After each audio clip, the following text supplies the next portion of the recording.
Hello, I'm Chris Wills, Director of Training at RDI Technologies, and I'd like to welcome you to another installment of Tips and Tricks.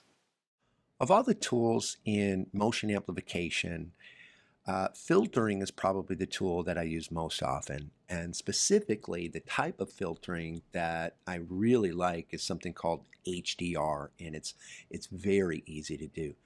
So I start out here. This is a motion amplified recording of our rotor kits in the classroom, and as I play it back, you can see that I'm amplifying the motion, and with that amplification comes some graininess, and it looks a little jerky. So the first thing I'm going to do here is I'm going to draw an ROI on a place on my rotor kit just so I can make a vibration measurement, and then I'm using the spectrum here. Now in this spectrum, the three peaks represent the turning frequencies of the three rotor kits that are on the table here, and specifically this third one is relative to the turning speed of rotor kit number 3, which is right in the foreground here.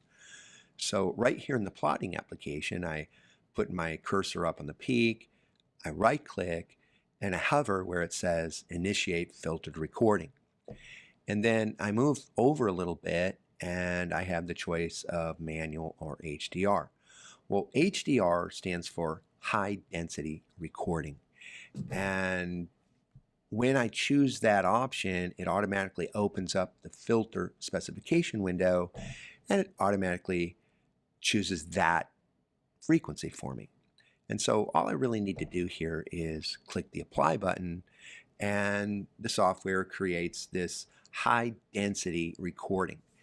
And there are a few benefits here, and one of the biggest benefits is that the playback tends to look a lot smoother than the standard filtered recording if I were to use a bandpass filter.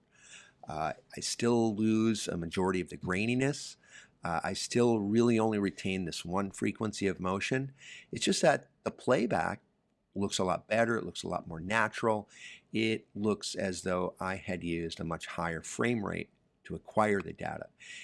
And so I often find myself doing this as the preferred method of filtering when I'm analyzing my MA data. And just as a comparison here, I made a little video so that you can see the difference. Here at the top, I've got the standard bandpass, and at the bottom, it's based off of the same recording, only I've used HDR instead of the standard bandpass. And you can definitely see that the HDR looks a lot smoother, looks a lot more natural. So if you haven't yet, go ahead and give this a try. I really think you're going to like the result. This is Chris Wills reminding you to visit us online at www.rditechnologies.com for the latest motion amplification tips and tricks.